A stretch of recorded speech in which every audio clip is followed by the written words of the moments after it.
This is the story of a man named Stanley. Stanley worked for a company in a big building where he was employee number 427. Employee number 427's job was simple. He sat at his desk in room 427 and he pushed buttons on a keyboard. Orders came to him through a monitor on his desk, telling him what buttons to push, how long to push them, and in what order. This is what employee 427 did every day of every month of every year. And although others might have considered it soul-rending, Stanley relished every moment that the orders came in, as though he had been made exactly for this job. And Stanley was happy. And then one day, something very peculiar happened. Something that would forever change Stanley. Something he would never quite forget. He had been at his desk for nearly an hour when he realized that not one single order had arrived on the monitor for him to follow. No one had showed up to give him instructions, call a meeting, or even say hi. Never in all his years at the company had this happened, this complete isolation. Something was very clearly wrong. Shocked, frozen solid, Stanley found himself unable to move for the longest time. But as he came to his wits and regained his senses, he got up from his desk and stepped out of his office.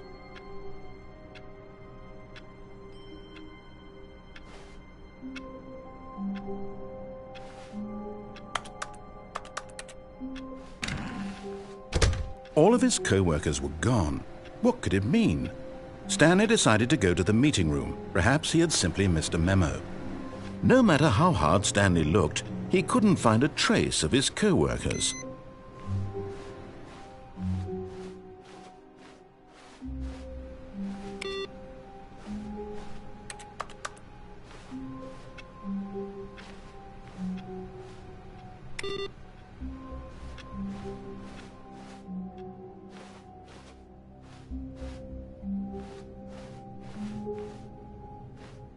When Stanley came to a set of 2 open doors, he entered the door on his left.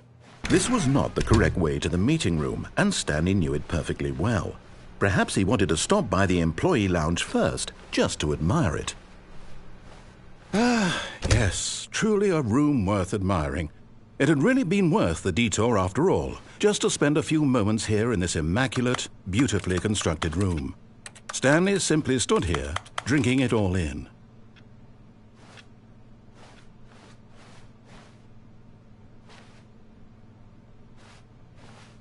Yes, really worth it being here in the room. But eager to get back to business, Stanley took the first open door on his left.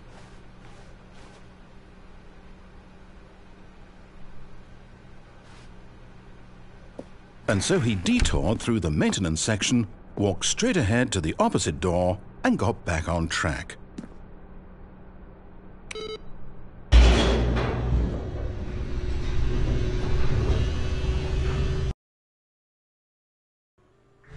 But Stanley didn't want to go back to the office. He wanted to wander about and get even further off track. So now in order to get back, he needed to go, from here it's, left. Oh, no, it's to the right, my mistake. No, not the right. Why would I have ever said it was to the right? What was I thinking? It's clearly... Oh dear, would you hold on for a minute, please? Now, let's see. We went down right, left, down, left, right. Yep, okay, yes.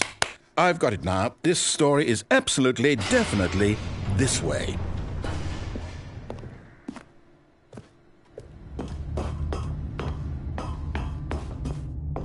No. This isn't right at all. You're not supposed to be here yet. This is all a spoiler. Quick, Stanley, close your eyes. Okay. We just have to get back to, oh, who am I kidding? It's all rubbish now. The whole story completely unusable. How about, rather than waste my time trying to salvage this nonsense, we'll just restart the game from the beginning. And this time, suppose we don't wander so far off track, Okay, from the top.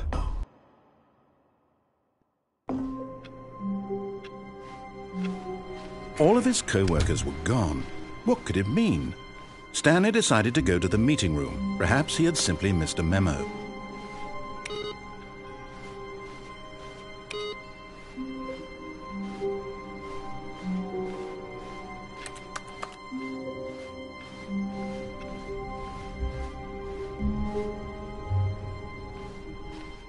When Stanley... Wait, what? No, I restarted. I swear I definitely restarted the game over, completely fresh. Everything should be... Oh, did something change? Stanley, did you change anything when we were back in that room with all the monitors? Did you move the story somewhere or... Hold on. Why am I asking you? I'm the one who wrote the story. It was right here just a minute ago. I know for sure that it's here somewhere. Okay, then. It's an adventure. Come, Stanley. Let's find the story.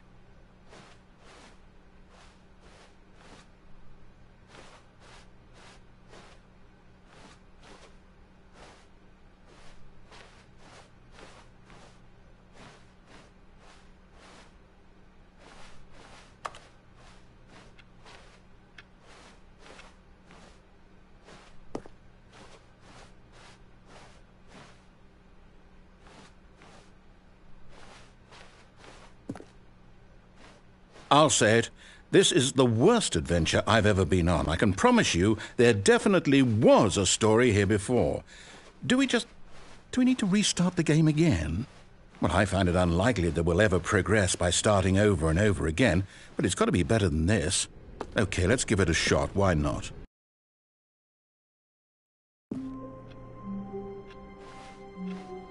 All of his co-workers were gone. What could it mean?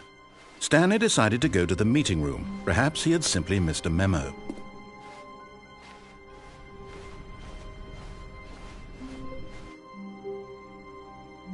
Okay, yep, it's worse. I might be remembering this wrong. It's possible the story is back where we just came from. Why don't we go back the other direction and see if we missed anything?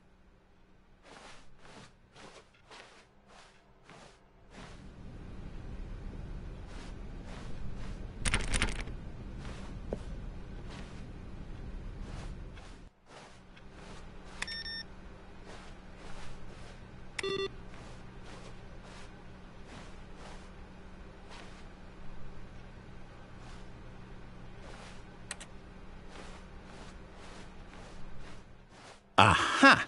I knew we'd miss something. The story. Here it comes. No, wait. Never mind. Not the story. Okay, let's head back the other way and retrace our steps.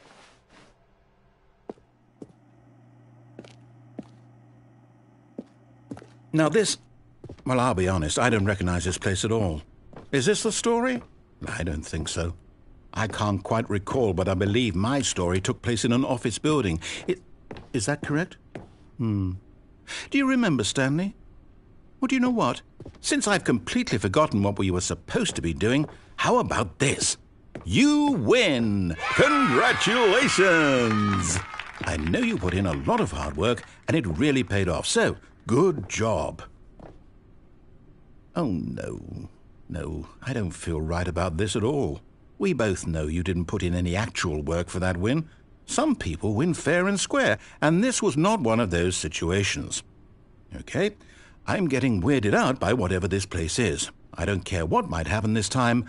I have to restart.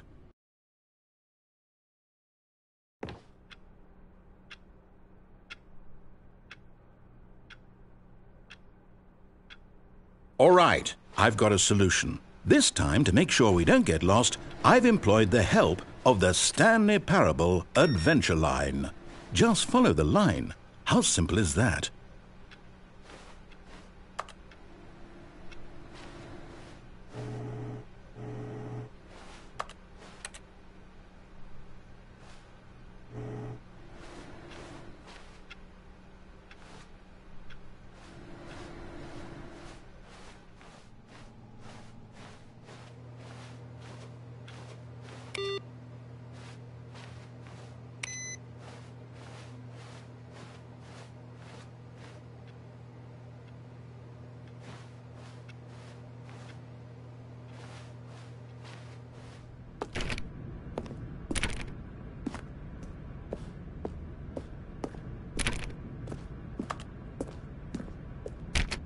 You see? The line knows where the story is. It's over in this direction. Onward, Stanley, to destiny. Though, here's a thought. Wouldn't wherever we end up be our destination, even if there's no story there? Or to put it another way, is the story of no destination still a story?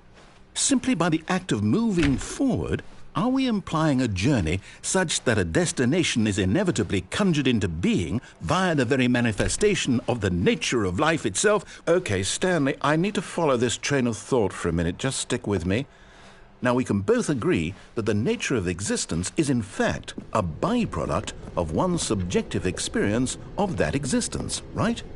Okay, now if my experience of your existence rests inside of your subjective experience of this office, is this office in fact the skeleton of my own relative experiential mental subjective construct? Whoa. Hang on. That got a bit weird back there. Well, I'd like to apologize. Not sure where I was going with all that. You know what? I think what we need right now is a bit of music to lighten the mood.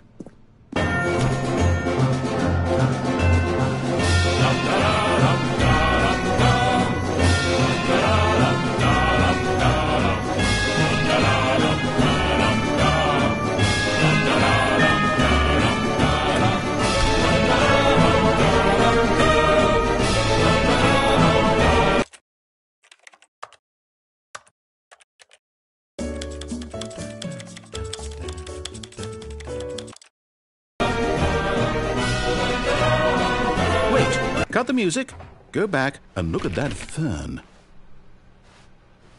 Stanley, this fern will be very important later in the story. Make sure you study it closely and wait, what? We're back at the office? No. Line, you do know we're looking for the Stanley Parable, right? The story? Is any of this ringing a bell?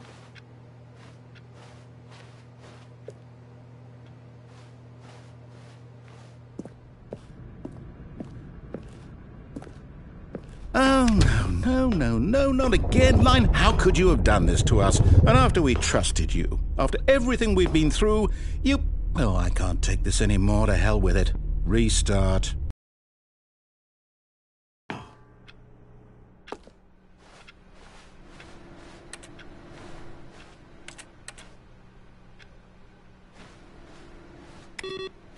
You know what, Stanley? I say forget the adventure line. What's it ever done for us? We're intelligent people, right? Why can't we make up our own story? Something exciting, daring, mysterious. Ooh, this all sounds perfectly doable. Why don't we simply start wandering in, well, I don't know. How about this direction?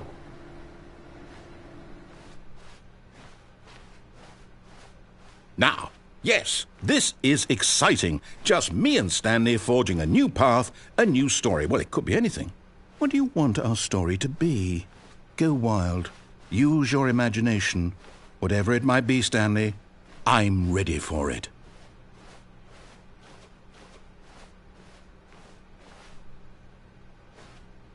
Oh, no, not you again. Stanley, I'd also like to veto the line from having any role in our awesome new story. No lines or monitor rooms. Just don't acknowledge it, and we should be fine.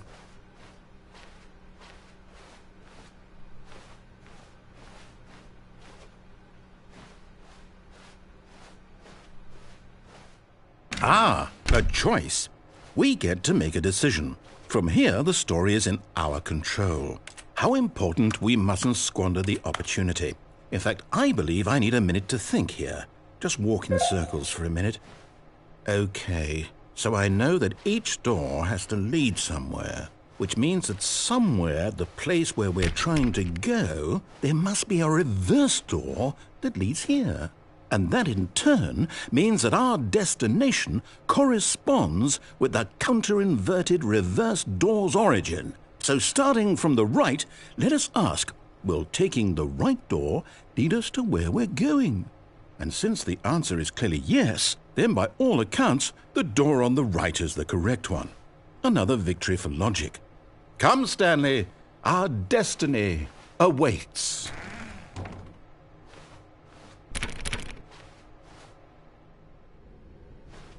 Oh, hold up, what's this? The confusion ending. You're telling me that's what this is? It's all one giant ending? And we're supposed to restart the game, what, eight times?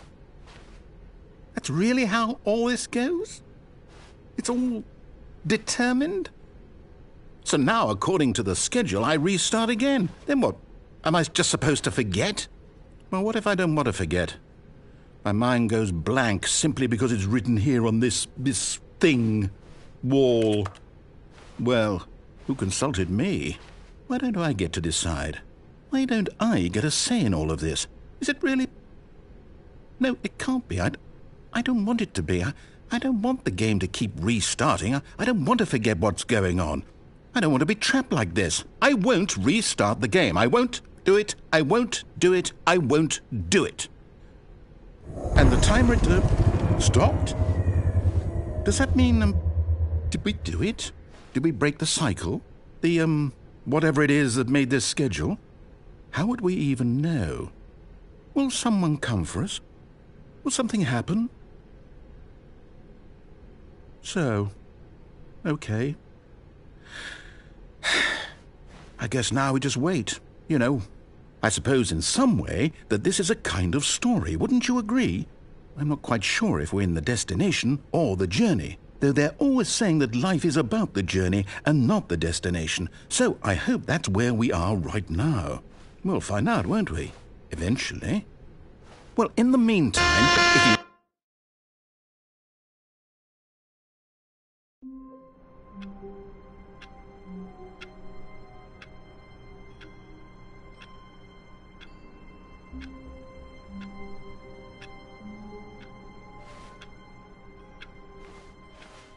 All of his co-workers were gone.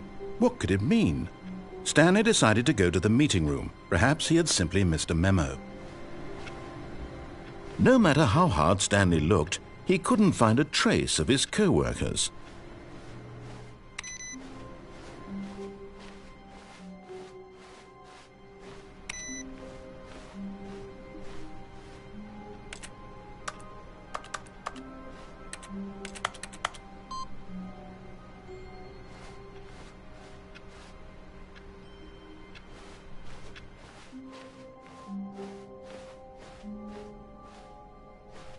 When Stanley came to a set of 2 open doors, he entered the door on his left.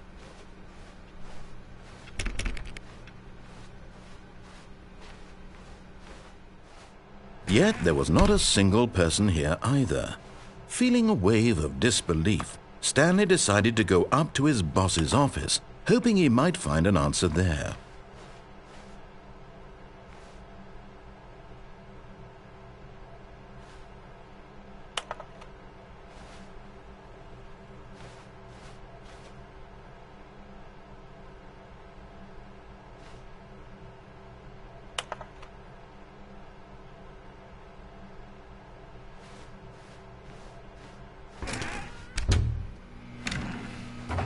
Stanley stepped into the broom closet, but there was nothing here, so he turned around and got back on track.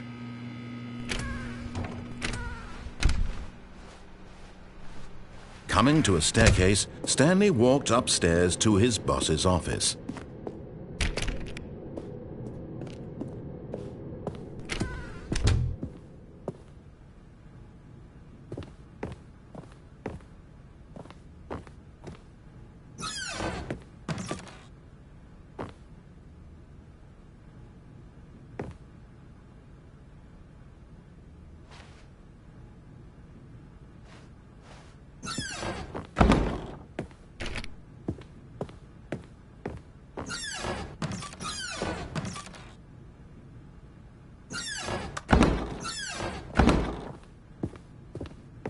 Stepping into his manager's office, Stanley was once again stunned to discover not an indication of any human life. Shocked, unraveled, Stanley wondered in disbelief who orchestrated this. What dark secret was being held from him? What he could not have known was that the keypad behind the boss's desk guarded the terrible truth that his boss had been keeping from him. And so the boss had assigned it an extra secret PIN number, 2845. But of course, Stanley couldn't possibly have known. Yet incredibly, by simply pushing random buttons on the keypad, Stanley happened to input the correct code by sheer luck. Amazing. He stepped into the newly opened passageway.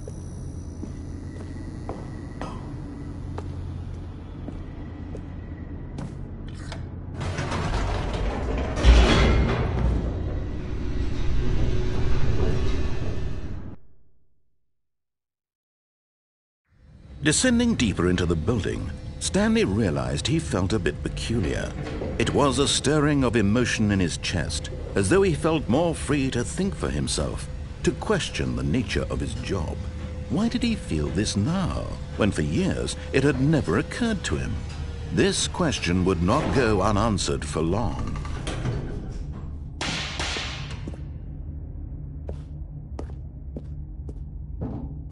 Stanley walked straight ahead through the large door that read Mind Control Facility.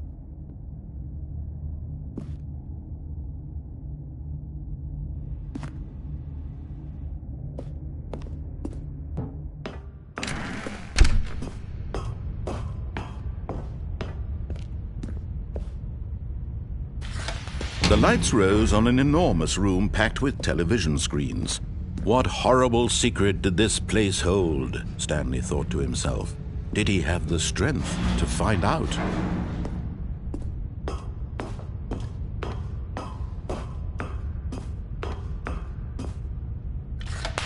Now the monitors jumped to life, their true nature revealed. Each bore the number of an employee in the building, Stanley's co-workers. The lives of so many individuals reduced to images on a screen, and Stanley, one of them, eternally monitored in this place where freedom meant nothing.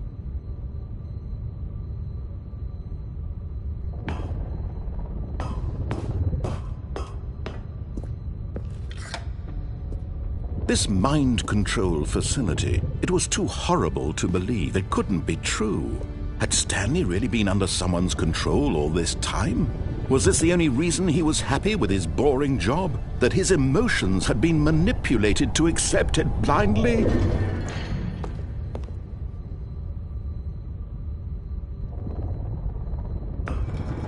No, he refused to believe it. He couldn't accept it. His own life in someone else's control? Never! It was unthinkable, wasn't it? Was it even possible? Had he truly spent his entire life utterly blind to the world?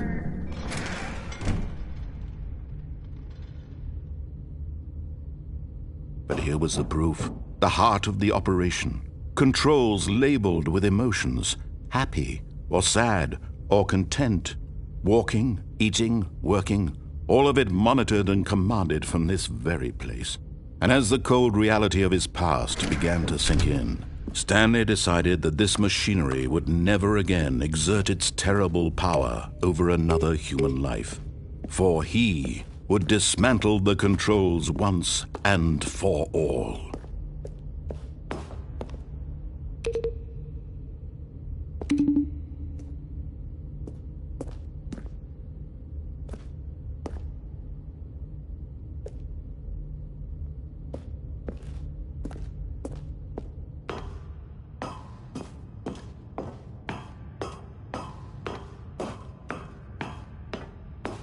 And when at last he found the source of the room's power, he knew it was his duty, his obligation, to put an end to...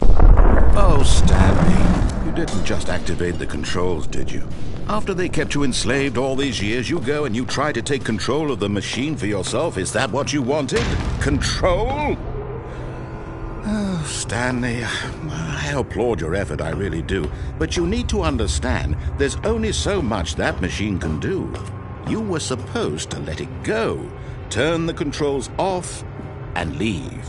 If you want to throw my story off track, you're going to have to do much better than that. I'm afraid you don't have nearly the power you think you do. For example, and I believe you'll find this pertinent, Stanley suddenly realized he had just initiated the network's emergency detonation system. In the event that this machine is activated without proper DNA identification, nuclear detonators are set to explode, eliminating the entire complex. How long until detonation then? Let's say, 2 minutes. Ah, now this is making things a little more fun, isn't it, Stanley? It's your time to shine. You are the star. It's your story now. Shape it to your heart's desires. Oh, this is much better than what I had in mind. What a shame we have so little time left to enjoy it. Mere moments until the bomb goes off. But what precious moments each one of them is.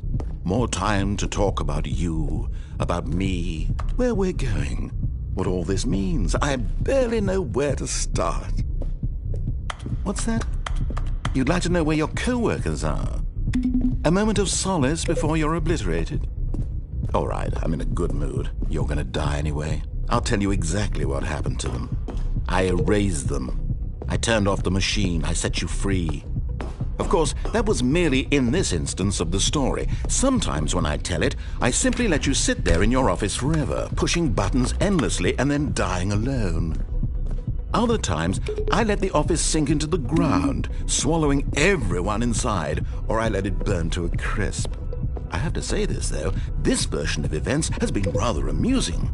Watching you try to make sense of everything and take back the control wrested away from you, it's quite rich. I almost hate to see it go. But I'm sure whatever I come up with on the next go-around will be even better. My goodness, only 34 seconds left. But I'm enjoying this so much. You know what? To hell with it. I'm going to put some extra time on the clock. Why not? These are precious additional seconds, Stanley. Time doesn't grow on trees. Oh dear me, what's the matter, Stanley? Is it that you have no idea where you're going or what you're supposed to be doing right now? Or did you just assume when you saw that timer that something in this room was capable of turning it off? I mean, look at you. Running from button to button, screen to screen, clicking on every little thing in this room. These numbered buttons, no, these colored ones. Or maybe this big red button, or this door. Everything, anything, something here will save me. Why would you think that, Stanley? That this video game can be beaten? Won? Solved? Do you have any idea what your purpose in this place is? Stanley, you're in for quite a disappointment. But here's a spoiler for you. That timer isn't a catalyst to keep the action moving along. It's just seconds ticking away to your death. You're only still playing instead of watching a cutscene because I want to watch you for every moment that you're powerless. To see you made humble. This is not a challenge. It's a tragedy. You wanted to control this world, that's fine. But I'm going to destroy it first, so you can't. Take a look at the clock, Stanley. That's 30 seconds you have left to struggle. 30 seconds until a big boom and then nothing. No ending here, just you being blown to pieces. Will you cling desperately to your frail life, or will you let it go peacefully? Another choice. Make it count. Or don't. It's all the same to me, all a part of the joke. And believe me, I will be laughing at every second of your inevitable life from the moment we fade in until the moment I say, happily ever after.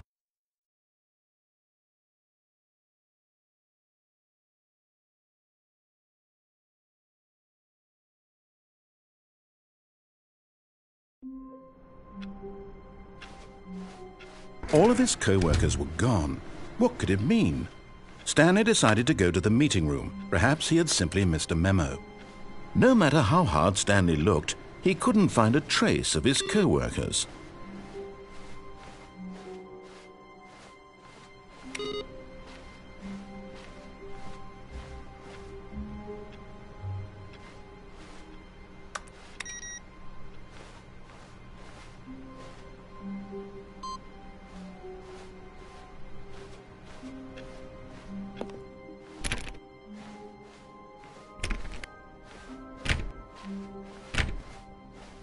When Stanley came to a set of 2 open doors, he entered the door on his left.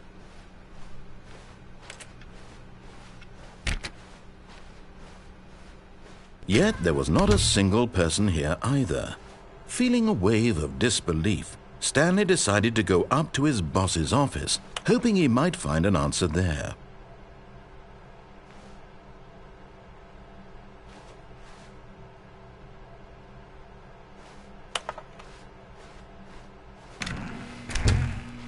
Oh, no. Oh, no, no, no, no, no, no, no, no, no, not again. I won't be part of this. I'm not going to encourage you. I'm not going to say anything at all. Coming to a staircase, Stanley walked upstairs to his boss's office.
Stepping into his manager's office, Stanley was once again stunned to discover not an indication of any human life.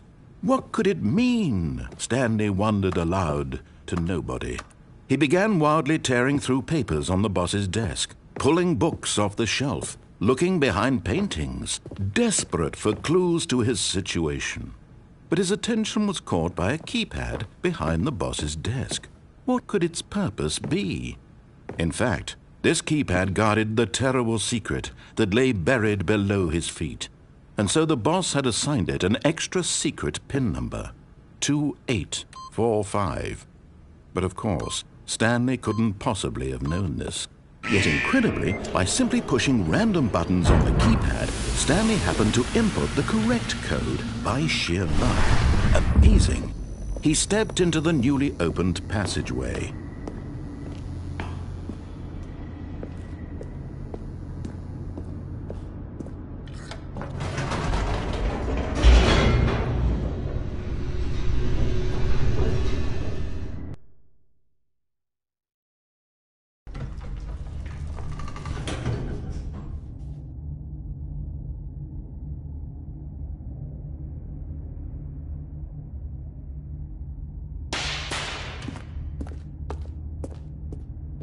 Stanley walked straight ahead through the large door that read Mind Control Facility.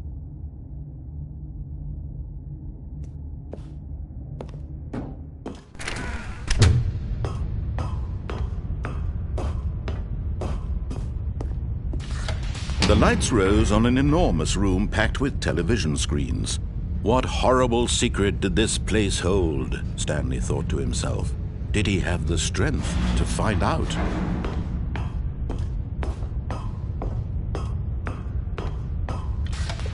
Now the monitors jumped to life, their true nature revealed. Each bore the number of an employee in the building, Stanley's co-workers. The lives of so many individuals reduced to images on a screen, and Stanley, one of them, eternally monitored in this place where freedom meant nothing. This mind control facility, it was too horrible to believe. It couldn't be true. Had Stanley really been under someone's control all this time? Was this the only reason he was happy with his boring job? That his emotions had been manipulated to accept it blindly? No, he refused to believe it. He couldn't accept it. His own life in someone else's control? Never! It was unthinkable. Wasn't it? Was it even possible? Had he truly spent his entire life utterly blind to the world?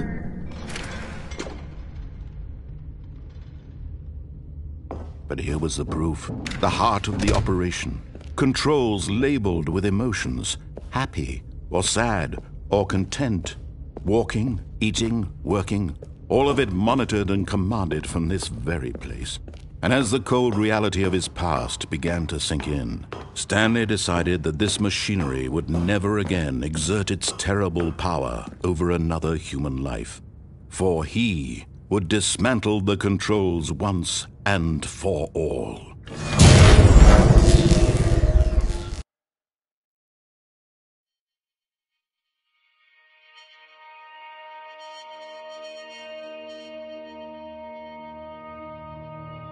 Blackness and a rising chill of uncertainty. Was it over? Yes! He had won! He had defeated the machine, unshackled himself from someone else's command. Freedom was mere moments away. And yet, even as the immense door slowly opened, Stanley reflected on how many puzzles still lay unsolved. Where had his co-workers gone? How had he been freed from the machine's grasp? What other mysteries did this strange building hold? But as sunlight streamed into the chamber, he realized none of this mattered to him, for it was not knowledge or even power that he had been seeking, but happiness. Perhaps his goal had not been to understand, but to let go. No longer would anyone tell him where to go, what to do, or how to feel. Whatever life he lives, it will be his. And that was all he needed to know. It was perhaps the only thing worth knowing. Stanley stepped through the open door. Stanley felt the cool breeze upon his skin, the feeling of liberation, the immense possibility of the new path before him. This was exactly the way, right now, that things were meant to happen. And Stanley was happy.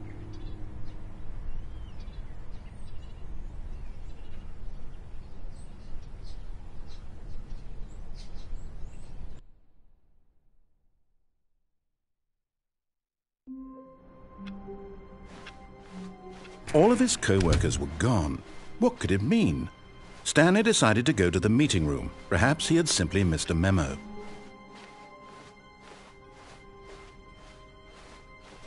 When Stanley came to a set of 2 open doors, he entered the door on his left.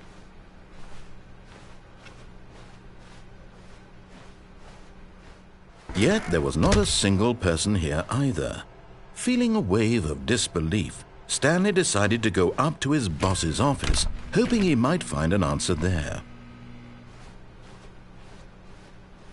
Coming to a staircase, Stanley walked upstairs to his boss's office.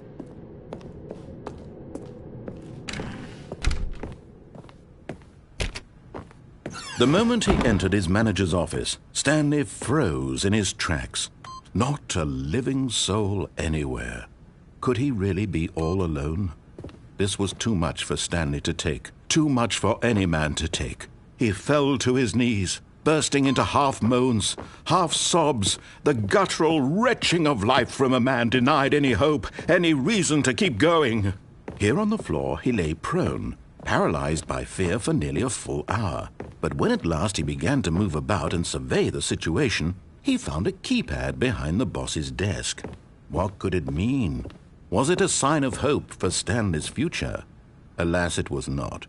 For although this keypad guarded the terrible secret of Stanley's past, it had been assigned a 4-digit code so devious and so random that no man could ever hope to guess it. 2845. Statistically, nearly impossible to guess blindly, ever. Yet incredibly, by simply pushing random buttons on the keypad, Stanley happened to input the correct code by sheer luck. Amazing. He stepped into the newly opened passageway.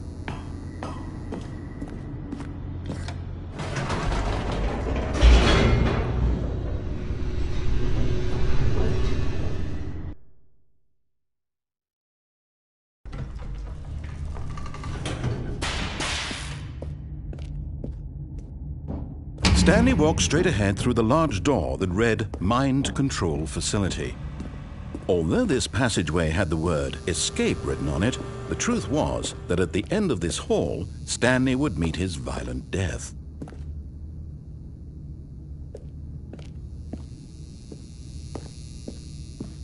The door behind him was not shut. Stanley still had every opportunity to turn around and get back on track. At this point, Stanley was making a conscious, concerted effort to walk forward and willingly confront his death.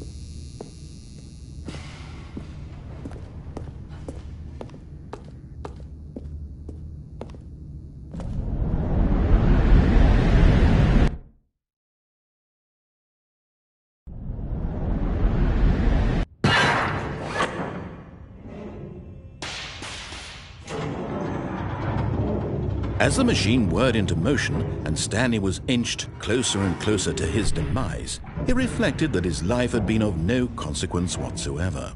Stanley can't see the bigger picture. He doesn't know the real story, trapped forever in his narrow vision of what this world is. Perhaps his death was of no great loss, like plucking the eyeballs from a blind man. And so he resigned and willingly accepted this violent end to his brief and shallow life. Farewell, Stanley.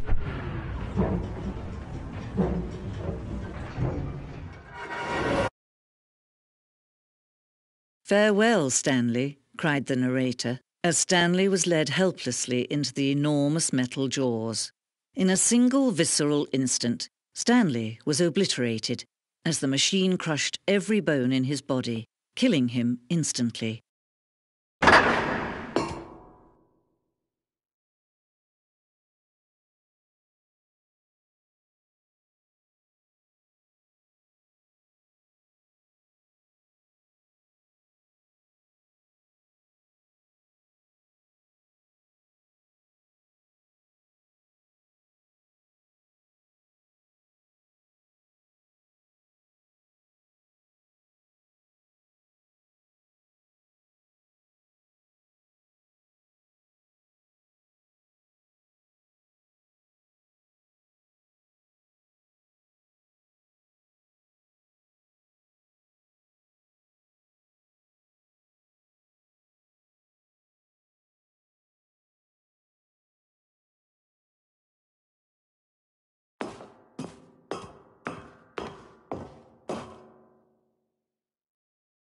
And yet it would be just a few minutes before Stanley would restart the game, back in his office, as alive as ever. What exactly did the narrator think he was going to accomplish?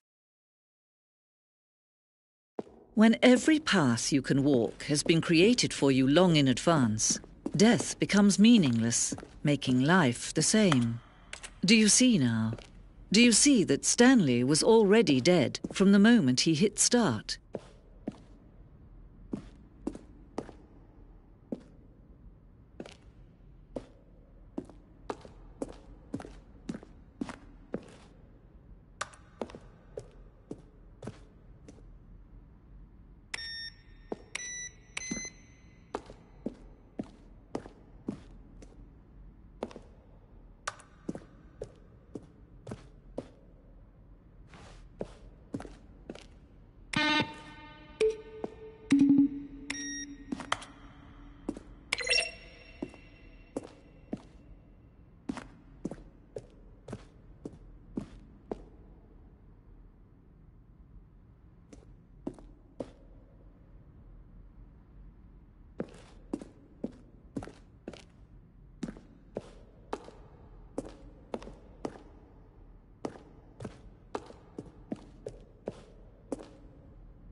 See, Stanley walked through the green door. Now then, this elevator for sure would get him right back on track to where all of his co-workers' story. Oh, I don't know. How about they're throwing a surprise party for him for all his button pushing? Does that sound plausible to you?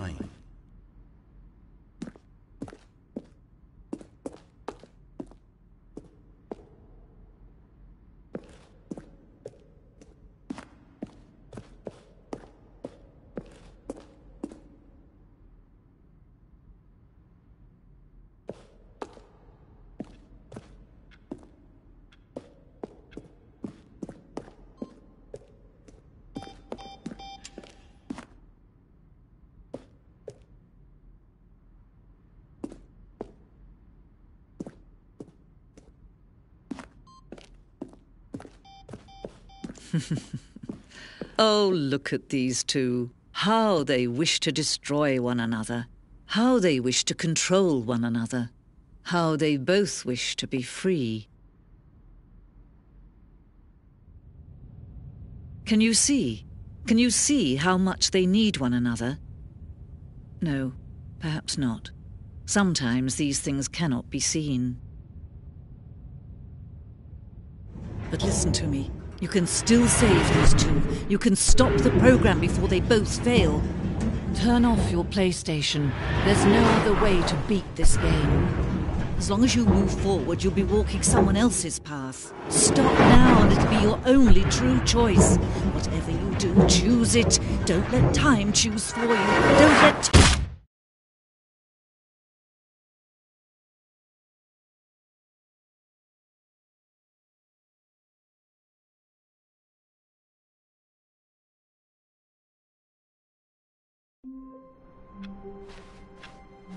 The meeting room. Yes, that's where everyone would be. Stanley just needed to get to the meeting room, and from then on, he would never be alone ever again.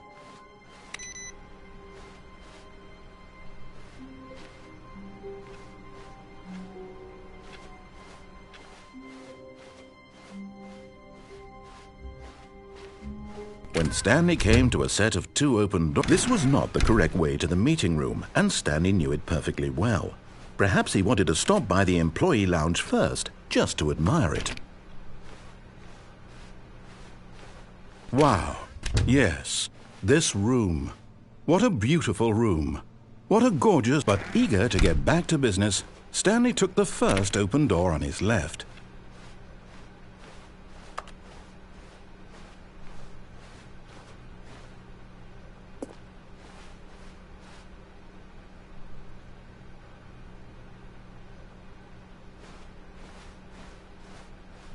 Stanley was so bad at following directions, it's incredible he wasn't fired years ago.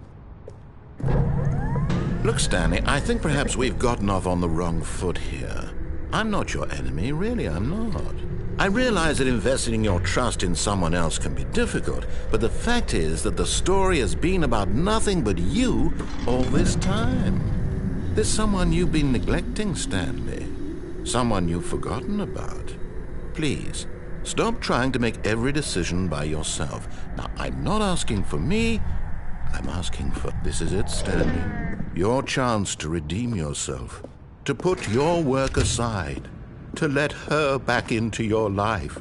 She's been waiting.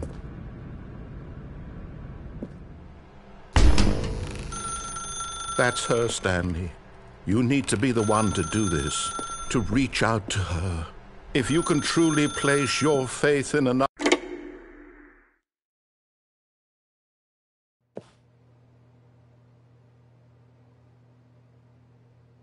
Oh, Stanley, is that you?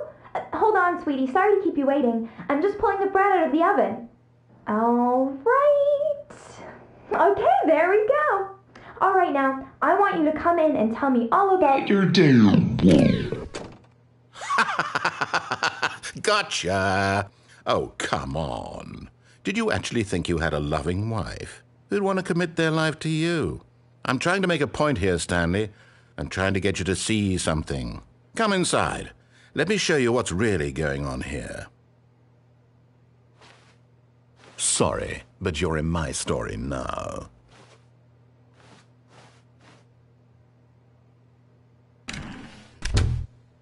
This is a very sad story about the death of a man named Stanley. Stanley is quite a boring fellow. He has a job that demands nothing of him, and every button that he pushes is a reminder of the inconsequential nature of his existence. Look at him there, pushing buttons, doing exactly what he's told to do. Now he's pushing a button. Now he's eating lunch. Now he's going home. Now he's coming back to work. One might even feel sorry for him, except that he's chosen this life. But in his mind, he can go on fantastic adventures. From behind his desk, Stanley dreamed of wild expeditions into the unknown, fantastic discoveries of new lands. It was wonderful, and each day that he returned to work was a reminder that none of it would ever happen to him. And so he began to fantasize about his own job. First, he imagined that one day while at work, he stepped up from his desk to realize that all of his co-workers, his boss, everyone in the building had suddenly vanished off the face of the earth. The thought excited him terribly. So he went further. He imagined that he came to 2 open doors and that he could go through either. At last, choice. It barely even mattered what lay behind each door. The mere thought that his decisions would mean something was almost too wonderful to behold. As he wandered through this fantasy world, he began to fill it with many possible paths and destinations. Down one path lay an enormous round room with monitors and mind controls. And down another was a yellow line that weaved in many directions, and down another was a game with a baby. And he called it the Stanley Parable. It was such a wonderful fantasy, and so in his head he relived it again, and then again, and again, over and over, wishing beyond hope that it would never end, that he might always feel this free. Surely there's an answer down some new path, mustn't there be? Perhaps if he played just one more time. But there is no answer. How could there possibly be? In reality, all he's doing is pushing the same buttons he always has. Nothing has changed. The longer he spends here, the more invested he gets, the more he forgets which life is the real one. And I'm trying to tell him this, that in this world he can never be anything but an observer, that as long as he remains here, he's slowly killing himself. But he won't listen to me. He won't stop. Here, watch this. Stanley, the next time the screen asks you to push a button, do not do it. You see? Can he just not hear me? How can I tell him in a way that he'll understand that every second he remains here, he's electing to kill himself? How can I get him to see what I see? How can I make him look at himself? I suppose I can't, not in the way I want him to. But I don't make the rules. I simply play to my intended purpose, the same as Stanley. We're not so different, I suppose. I'll try once more to convey all this to him. I'm compelled to. I must. Perhaps, well, maybe this time he'll see. Maybe this time. And I tried again, and Stanley pushed a button. And I tried again, and Stanley pushed a button. And I tried.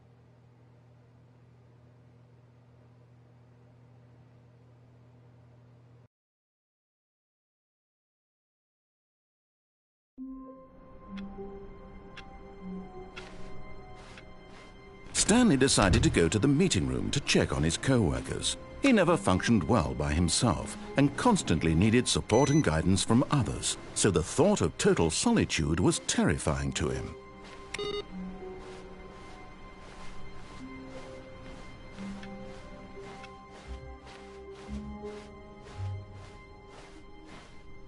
When Stanley came to a set of 2 open doors, this was not the correct way to the meeting room, and Stanley knew it perfectly well. Perhaps he wanted to stop by the employee lounge first, just to admire it. The lounge was sublime, a work of art. But eager to get back to business, Stanley took the first open door on his left. And so he detoured through the maintenance section, walked straight ahead to the opposite door, and got back on track. Yet there was not a single person here either. Feeling a wave of disbelief, Stanley decided to go up to his boss's office, hoping he might find an answer there.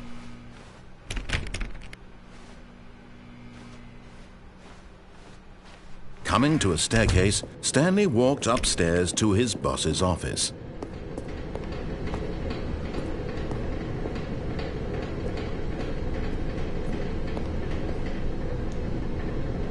But Stanley just couldn't do it.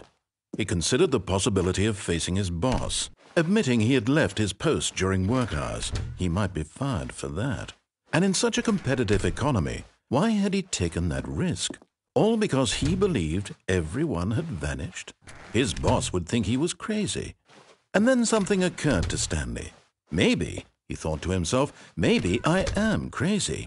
All of my co-workers blinking mysteriously out of existence in a single moment for no reason at all? None of it made any logical sense. And as Stanley pondered this, he began to make other strange observations.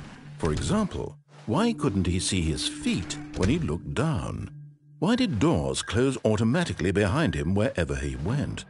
And for that matter, these rooms were starting to look pretty familiar. Were they simply repeating? No, Stanley said to himself, this is all too strange. This can't be real. And at last, he came to the conclusion that had been on the tip of his tongue. He just hadn't found the words for it. "I'm dreaming!"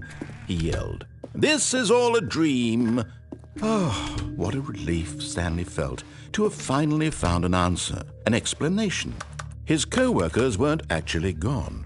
He wasn't going to lose his job. He wasn't crazy after all. And he thought to himself, I suppose I'll wake up soon. I'll have to go back to my boring real-life job pushing buttons. I may as well enjoy this while I'm still lucid. So he imagined himself flying and began to gently float above the ground. Then he imagined himself soaring through space on a magical starfield, and it too appeared. It was so much fun, and Stanley marveled that he had still not woken up. How was he remaining so lucid? And then perhaps the strangest question of them all entered Stanley's head. One he was amazed he hadn't asked himself sooner. Why is there a voice in my head dictating everything that I'm doing and thinking? Now the voice was describing itself being considered by Stanley, who found it particularly strange. I'm dreaming about a voice describing me, thinking about how it's describing my thoughts, he thought. And while he thought it all very odd and wondered if this voice spoke to all people in their dreams, the truth was that, of course, this was not a dream. How could it be? Was Stanley simply deceiving himself, believing that if he's asleep he doesn't have to take responsibility for himself? Stanley is as awake right now as he's ever been in his life. Now, hearing the voice speak these words was quite a shock to Stanley. After all, he knew for certain, beyond a doubt, that this was in fact a dream. Did the voice not see him float and make the magical stars just a moment ago? How else would the voice explain all that? This voice was a part of himself too. Surely, if he could just... He would prove it. He would prove that he was in control, that this was a dream. So he closed his eyes gently, and he invited himself to wake up. He felt the cool weight of the blanket on his skin, the press of the mattress on his back, the fresh air of a world outside this one. Let me wake up, he thought to himself. I'm through with this dream. I wish it to be over. Let me go back to my job. Let me continue pushing the buttons. Please, it's all I want. I want my apartment and my wife and my job. All I want is my life exactly the way it's always been. My life is normal. I am normal. Everything will be fine. I am okay.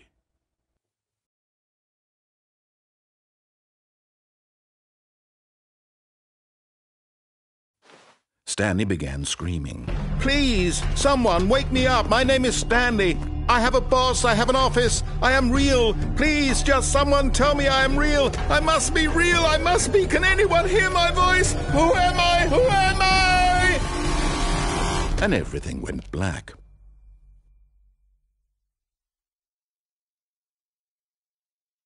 This is the story of a woman named Mariella.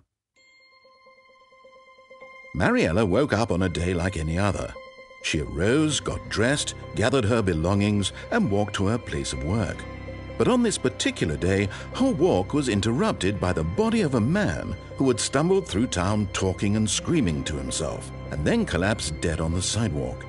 And although she would soon turn to go call for an ambulance, for just a few brief moments she considered the strange man.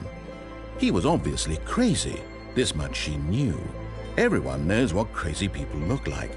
And in that moment, she thought to herself how lucky she was to be normal. I am sane. I am in control of my mind. I know what is real and what isn't. It was comforting to think this, and in a certain way, seeing this man made her feel better. But then she remembered the meeting she had scheduled for that day, the very important people whose impressions of her would affect her career, and by extension, the rest of her life. She had no time for this, so it was only a moment that she stood there, staring down at the body. And then she turned and ran.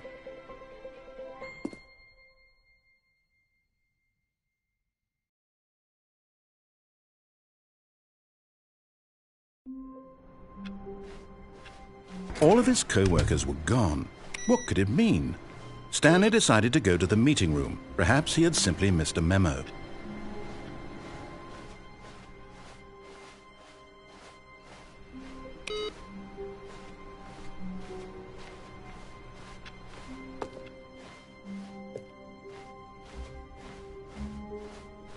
When Stanley came to a set of 2 open doors, this was not the correct way to the meeting room, and Stanley knew it perfectly well. Perhaps he wanted to stop by the employee lounge first, just to admire it. Standing now in this incredible room, Stanley for the first, but eager to get back to business, Stanley took the first open door on his left.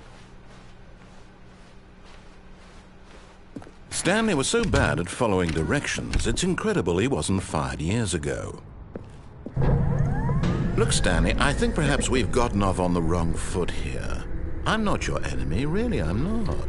I realize that investing your trust in someone else can be difficult, but the fact is that the story has been about nothing but you all this time. There's someone you've been neglecting, Stanley. Someone you forgot. What? Really? I was in the middle of something. Do you have zero consideration for others? Are you that convinced that I want something bad to happen to you? Why, I don't know how to convince you of this, but I really do want to help you, to show you something beautiful. Look, let me prove it. Let me prove that I'm on your side. Give me a chance. Now listen carefully, this is important. Stanley walked through the red door. Aha! Perhaps you misunderstood. Stanley walked through the red door. I still don't think we're communicating properly. Stanley walked through the red door.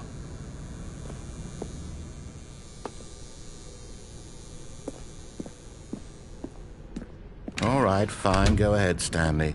You want to know so badly what's out there? You want to find out what lies at the end of this road you've chosen? Well, don't let me stop you.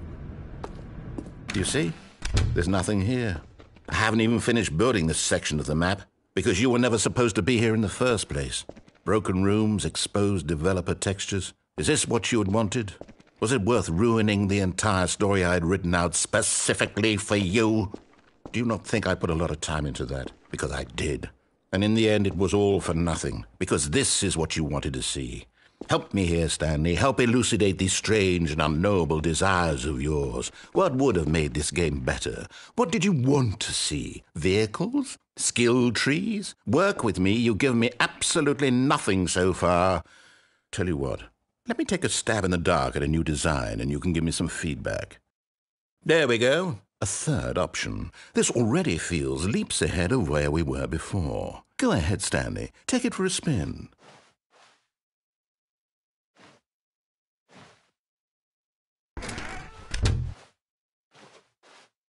Okay, I'm going to stop you there. Now, tell me about your experience with this new version. Would you say that the game benefited from allowing you more choices? Feel free to be honest. I'm looking for some real critical feedback here.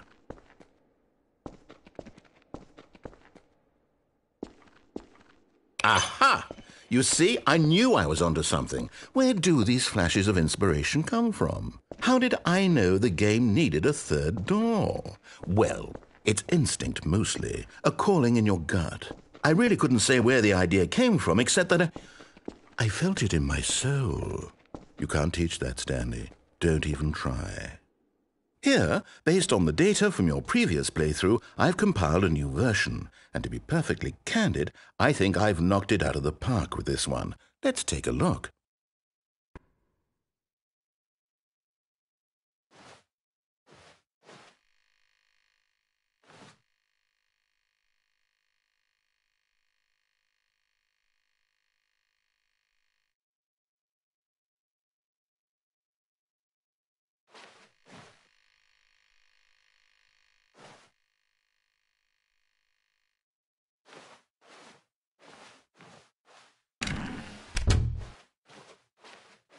Now, would you say that competitive leaderboard helped you feel motivated to keep walking through doors? Again, honest answers, please. Hey, I nearly forgot. I've got a prototype of a new game I've been working on, and now would be a lovely opportunity to give it some play testing. You wouldn't mind taking a look at it, would you? Perfect. Let me boot it up. In this game, the baby crawls left towards danger. You click the button to move him back to the right, and if he reaches the fire, you fail. It's a very meaningful game, all about the desperation and tedium of endlessly confronting the demands of family life. I think the art world will really take notice. But of course, the message of the game only becomes clear once you've been playing it for about 4 hours. So why don't you give it 4 hours of play to make sure it's effective? Be sure to keep notes on your experience.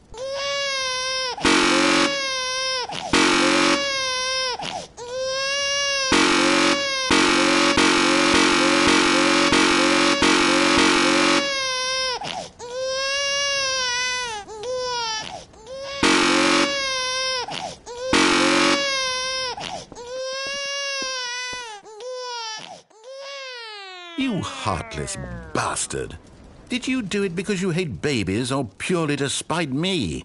Because if it's the latter, well, I don't know what to do. I'm completely out of ideas. I can't think of a single thing that might improve the experience for me. I'm not even going to try. I'm out, I'm done. It's over.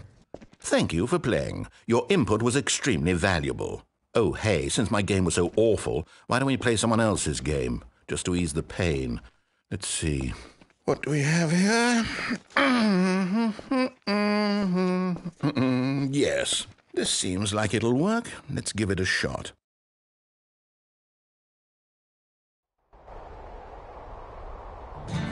Aha! Fascinating.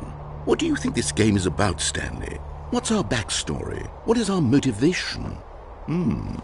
Well, it seems obvious to me that you are meant to play as a creepy man spying on innocent civilians below you from up high in your creep tower, perhaps for some sort of twisted erotic purpose. Yes, that must be it. What a fascinating venture into the experience of total mental depravity. So far, I love everything about this game, Stanley. And it seems there's even more. Come, let's venture outward and see what else is out there.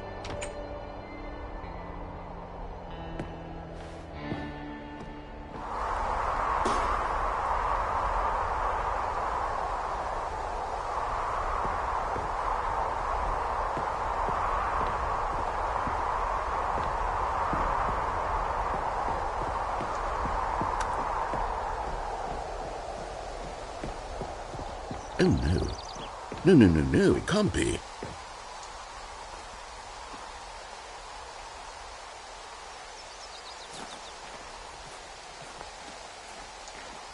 It is. It's an open world game. Good God, quickly block it off. Oh, thank goodness, Stanley. What a close call. You nearly wandered off into that thing. That big, open, just wandering around, no right or wrong directions, no path to follow. You can just go in any... Oh, thank heavens we avoided it. We're out of the woods now, Stanley. Okay, I'm going to get us out of here. Let's find another game. Preferably something with walls. Something with nice, big, insurmountable walls. Okay, I think this will be just the thing.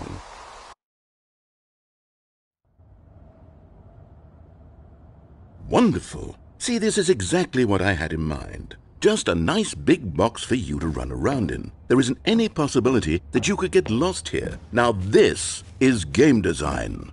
Stanley, if you manage to get lost in this game, I will be phenomenally impressed. Okay, so what exactly do we do here? Let's see. There are lots of cars here in the back, but obviously there's no racetrack. Okay, I'm seeing that there's a ball of some kind back here. Is this game sports ball? Stanley, I think it's sports ball. Oh, what fun. We shall run the bases and do a touchdown together? Yes, I think surely we must. Okay, Stanley, here's the ball. Have fun.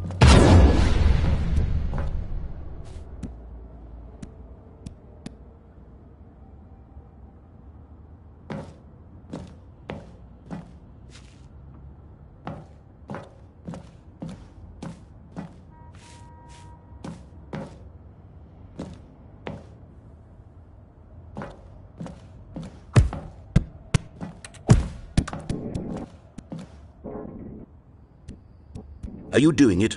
Are you winning? Is this fun? Is it better than my miserable little story that I worked so hard on? Stanley, I have a thought, and I realize I'm not a sportsologist, but if one ball generates a certain amount of raw adrenal pleasure, then surely multiple balls makes for an even more euphoric sports experience. I'm going to try it out. Here comes another ball. Yes! Oh goodness, that really does feel amazing, doesn't it? Stanley, I'm like a child in a confectionery shop. I simply have to have more. I'm insatiable. More balls!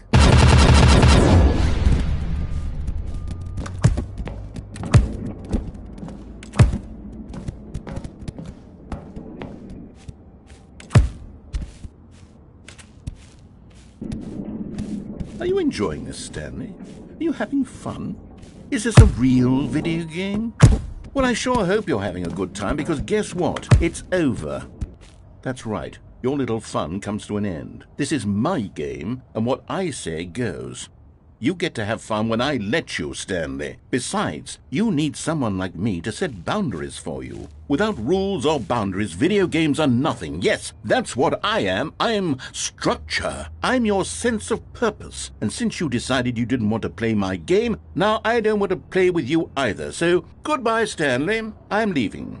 See how you like it when I'm not around to set the rules. Somehow, I don't think you'll enjoy it as much. But who knows? You're an inventive kid. You'll come up with something. After all, you're the one who knows best. Take care, Stanley.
Hold on.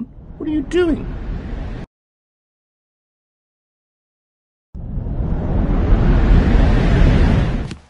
Stanley, don't do that. I can't follow you there. I can't help you. How will you write a story without me? You can't do it. You know that. Stanley, come back.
I wonder what he found. If what he wanted was to be the leading man in his own story, well, perhaps he's gotten it, down in wherever he is right now. I wonder if he's happy with his choice, and if he's learned the heavy cost that comes with it. He'll understand soon what I was trying to tell him. He needs me. Someone who will wrap everything up at the end, to make sense out of the chaos and the fear and the confusion. That's who I am. That is what I mean to this world. Oh, yes. Yes, I'll be back. There's no other way. Once this ends, after it all comes to a close, then I'll be back. The end will be here soon. Very soon. I can wait.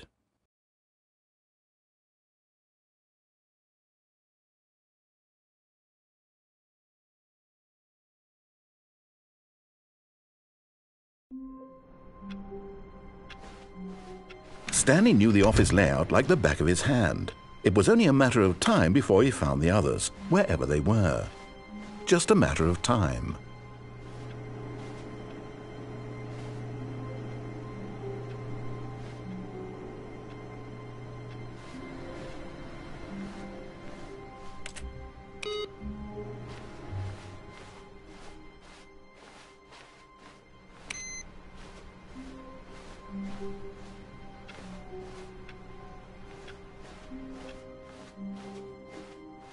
Oh, new content? What does that mean, new content?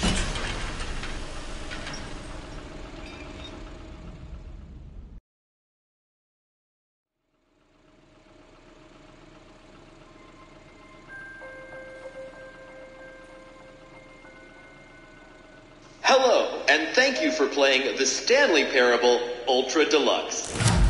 As you may know, the Stanley Parable was a video game released in 2013 on home computers. After receiving critical and commercial success, it was expanded upon in 2022 with the Stanley Parable Ultra Deluxe, a reimagining of the game for consoles and home computers. The Stanley Parable Ultra Deluxe features exciting new content that broadens and expands the world of the Stanley Parable, delighting audiences the world over. Please, step inside and see what thrilling new adventures await in the Stanley Parable Ultra Deluxe. Oh, well, this sounds delightful. I'm very excited to see the thrilling new Ultra Deluxe content.